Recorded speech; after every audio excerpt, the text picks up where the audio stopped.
live from the moon. The vast volume up here on the moon is awe-inspiring, and it makes you realize just what you have back there on Earth. The Earth from here is a grand oasis of the big vastness of space.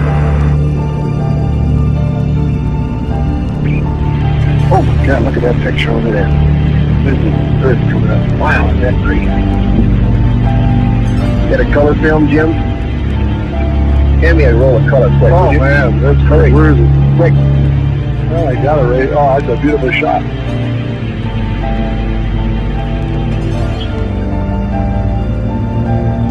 From the crew of Apollo 8, we close with good night, good luck, and God bless all of you on the good Earth.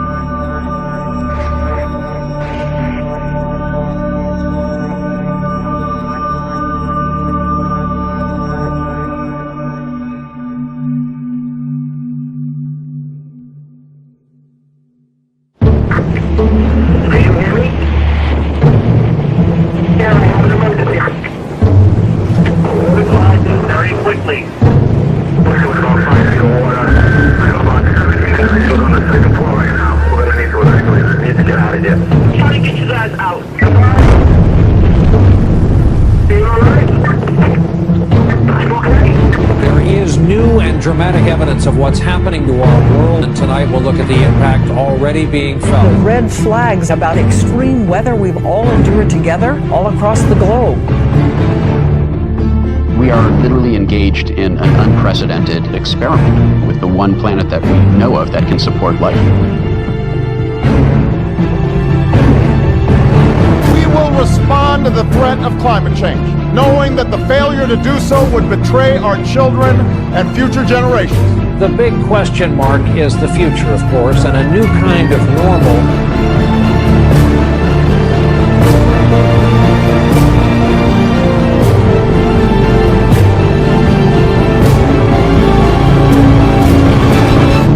Are gearing up for the UN-hosted Climate Change Summit in New York. UN Secretary General Ban Ki-moon will host the summit. I will convene a climate summit for leaders at the highest level. I urge political leaders of the world to prioritize their political energy on climate change.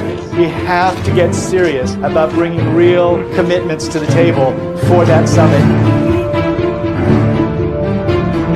If things go business as usual, we will not live, we will die.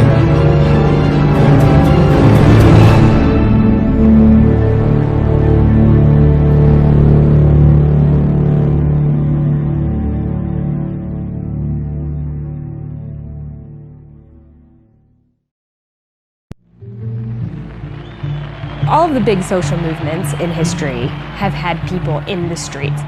Women's voting rights, civil rights movement, and even more recently on climate issues, our big successes have happened when people left their homes and went out into the streets. This is a bigger fight than, in fact, has ever been won. It's not that we need to save the Earth. We need to save the systems that make the Earth compatible with human existence and the existence of other life forms. This is the fight of our time, but none of us should exactly have to be activists about all this. In a rational world, the fact that scientists had said the worst thing on Earth is happening now, and here's what you can do to stop it, that would have been enough to push our systems into action.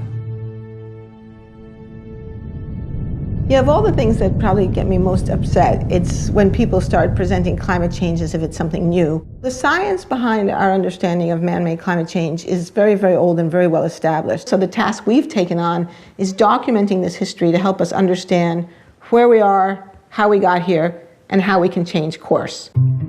Scientists have known for more than 150 years that carbon dioxide was a greenhouse gas. Fourier came up with this notion that there were gases in our atmosphere that allowed sunlight to pass through like a window, But then when sunlight bounced off the Earth's surface, they trapped the heat in, right? So you had now this establishment of what we now call the greenhouse effect. In the 1850s, John Tyndall made laboratory measurements of the absorption of heat radiation by carbon dioxide. And he concluded that if you change the CO2 in the atmosphere, it's going to affect the planetary energy balance.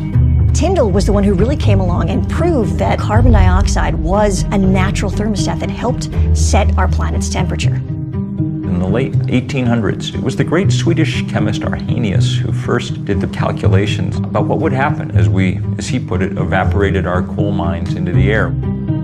But people didn't pay much attention to that in the 20th century because we were too busy figuring out cool new ways to burn fossil fuel. It was only in the late 1950s that we even bothered to measure to see if it was accumulating in the atmosphere.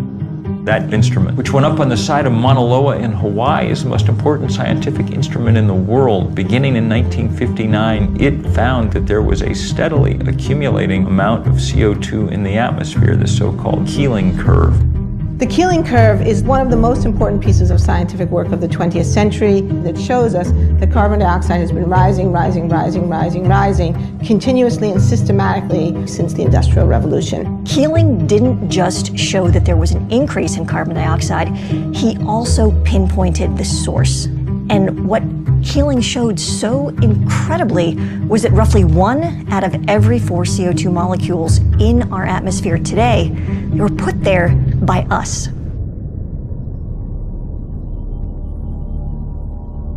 Just a year ago, we passed 400 parts per million of carbon dioxide in the atmosphere.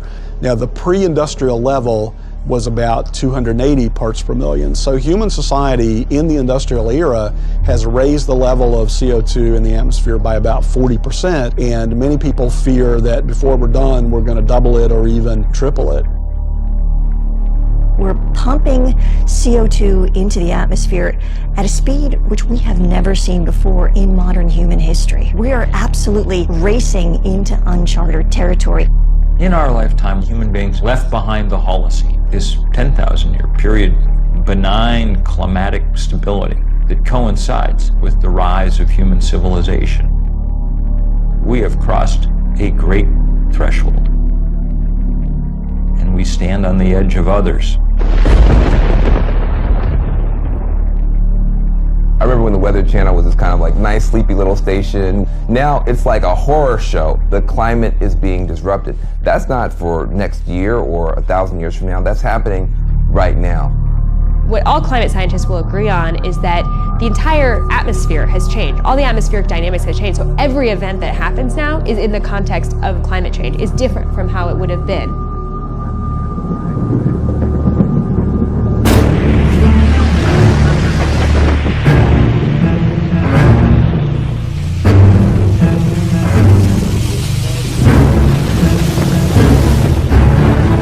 Typhoon slammed the Philippines with winds of 195 miles per hour. That's higher than the winds from Hurricane Sandy and Katrina combined. The world is mobilizing to help the Philippines, but just a trickle of food and water and medicine has reached the victims of Typhoon Haiyan. More than 1 million people were forced to flee their homes, many now trying to salvage what's left. Hundreds of thousands are thronging relief centers, desperate for life's necessities. Many residents covered their faces to mask the smell of the dead while they searched for relatives in some of the hardest hit areas. This is one of the top storms ever seen on this planet.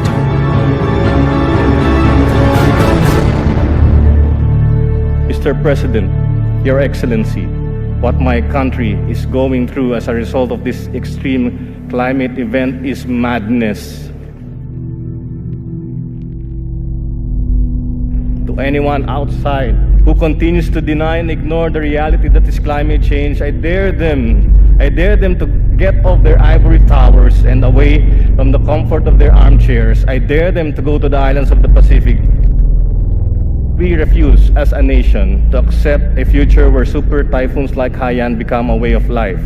We refuse to accept that running away from storms, evacuating our families, counting our dead become a way of life. We simply refuse to. march in history. It's really important for folks to remember that although climate change affects everyone, the impacts are not evenly distributed. And we're asking each one of these breakout groups, prioritize people of color, folks, because this is real, it's disproportionate, and it's time to bring it.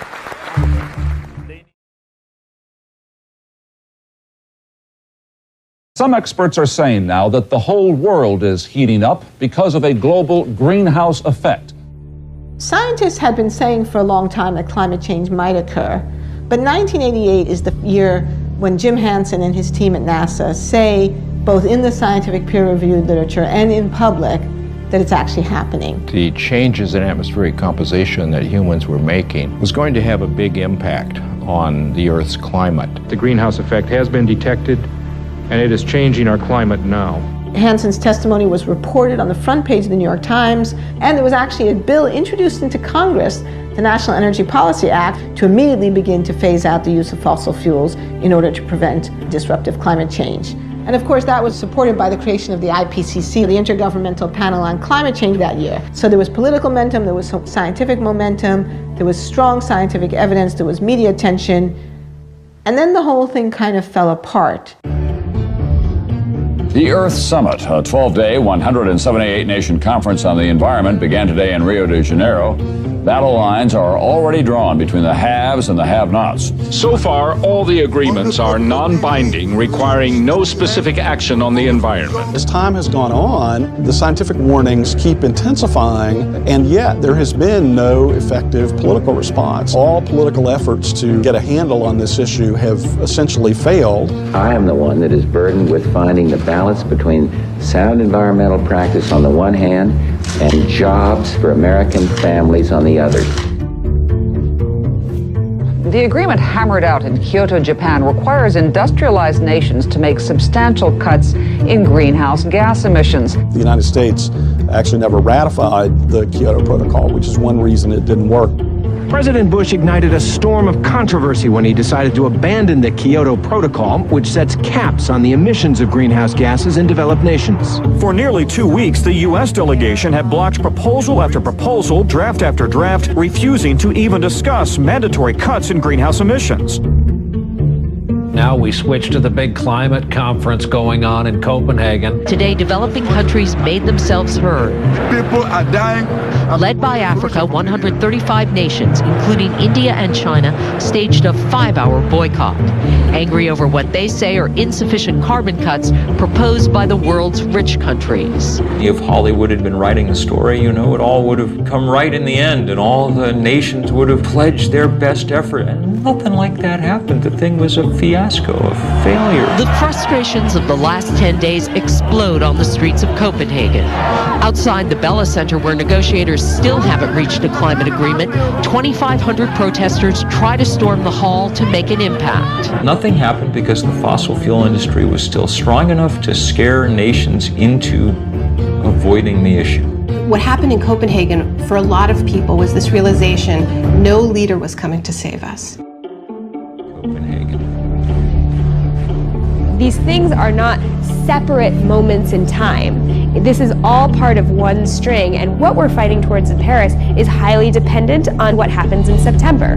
This is going to have to be the fight of our lives. Celsius, there is then the need for an unprecedented level of international cooperation. The way we've approached climate change is the scientific community builds the case, it synthesizes the evidence, it presents that evidence then to the policymakers. We've proven beyond a doubt that climate change is real, that the Earth's temperature is warming, that warming is predominantly caused by the burning of fossil fuels and other human activities, and that additional warming poses a significant threat. What the policymaking community did was they came up with a definition of what they called dangerous human interference. In 2009, the nations of the world agreed on a target of 2 degrees centigrade or 3.6 degrees Fahrenheit of maximum warming above the pre-industrial level. That would require emissions worldwide almost entirely stopping within a matter of decades. A lot of people talk about 2 degrees being the safe level. Well, there is no safe level. 2 degrees is a round number that would be safer, but we'll still have substantial climate impacts. 1 degree. If you think for a second about this, there was this just layer of stuff under the ground, got put there at a specific time in a specific way, and it just captured millennia of solar energy. And we just happened upon it. It's like if you were just walking around and then like, oh, you put something in the ground, there's just millions of dollar bills down there. You're just like pulling them out. Everything about what we do and who we are and how we live is dependent upon the fact that we just found this stuff sitting there. And that stuff said, oh, you don't have to have everyone working in the fields all the time. You can have cities, you can have cars, you can have iPhones. And the way I view it is, as incredible as that stuff is, we've been paying this price on it the whole time, right? And there's this clock running. The classic market failure is negative environmental externalities. That's just jargon for you're not paying the full costs of the fossil fuels that you burn. The racket that the fossil fuel industry has run is to take costs of its product and export them to the public. Think about, the litany of impacts from sea level rise, ocean acidification, the collapse of ecosystems that we rely on for food, water availability. These things are really expensive. When you have huge wildfires, it costs a lot of money. All of those costs are being dumped onto us as a society and not being paid by people who are polluting. These big, massive polluters get to dump megatons of carbon in the atmosphere for free. You can't pollute for free. If you litter, you get a fine. That makes coal and oil and other fossil fuels more competitive against solar and wind and other sources than they deserve to be. Behind the environmental problems that carbon pollution causes and behind the economic problems is a political problem that a very small group of very powerful special interests have exerted very rough control over the political establishment. We're up against the fossil fuel lobby that has complete access to the political class and the ability to bribe through legal means and blackmail through the use of attack ads and so on. Even people who oppose them have trouble opposing them too strongly because they're in some ways economically dependent on them. Right now, we have a monopoly control by big carbon polluters. They grant themselves subsidy after subsidy. Think about this. How much money does the Pentagon spend helping big private oil companies get their for-profit products from the Middle East here? About half the Pentagon's budget is just helping Chevron and Shell and Exxon get their for-profit product here. What if they had to pay for that service? How much would gas cost then? Plus, they also get all kind of tax breaks and other kind of loopholes. They're in a system based on a grow or die ethic. But rather than respond to the climate crisis by scaling back, they're doubling down through fracking, through tar sands oil, through coal exports, mountaintop removal. They have become more brazen. It's a rogue industry. It's an industry whose business plan is followed to the letter will wreck the planet. Once you know that, then you know that these are now illegitimate business plans. We have to figure out how to disassociate ourselves with them. And that is beginning to happen all over the world.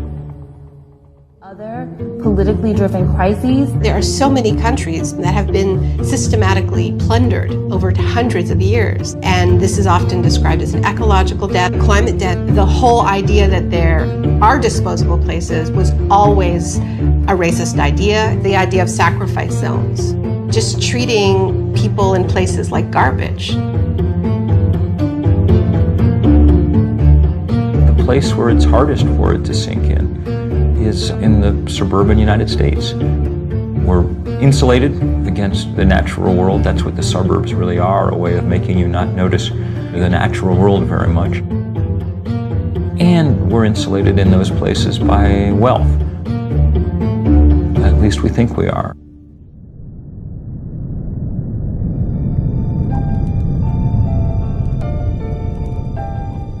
Scientists are screaming from the rooftops about us avoiding going over a 2-degree rise in the temperature of the planet. Why are they so worried about that?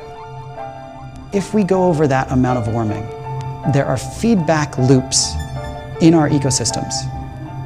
tipping points that climate change could spin out of control, and it happens like that.